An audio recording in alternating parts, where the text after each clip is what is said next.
कबीरवाला से आपको अहम खबर से आगाह कर रही हैं। अबरार हुसैन की रिपोर्ट के मुताबिक कबीरवाला हराज ग्रुप पैनल की मियां शहबाज शरीफ से मुलाकात। NA 144 से नौमंतखब रुकन कौमी असम्बली रजा हयात हराज PP 205 से रुकन सूबाई असम्बली महर अकबर हयात हराज PP 212 से रुकन सूबाई असम्बली बैरिस्टर असगर हयात हराज ने मुस्लिम लीग नून में बाकायदा शमूलियत इख्तियार कर ली।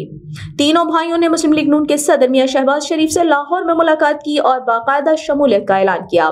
तफसीलात के मुताबिक हल्का NA 144 कबीरवाला से नौमंतखब रुकन कौमी असम्बली बैरिस्टर रजा हयात हराज PP 205 से रुकन सूबाई असम्बली महर अकबर हयात हराज PP 212 से रुकन सूबाई असम्बली बैरिस्टर असगर हयात हराज ने बाकायदा तौर पर मुस्लिम लीग नून में शमूलियत इख्तियार कर ली। तीनों भाइयों ने मुस्लिम लीग नून के सदर मियां शहबाज शरीफ से लाहौर में मुलाकात की और बाकायदा शमूलियत का ऐलान किया। तीनों भाइयों ने हल्का NA 144 PP 205 PP 212 से आज़ाद हैसियत से इलेक्शन लड़ा और भारी लीड से कामयाबी हासिल की। मियां शहबाज शरीफ ने हराज ग्रुप का मुस्लिम लीग नून में शमूलियत पर खैर मकदम किया।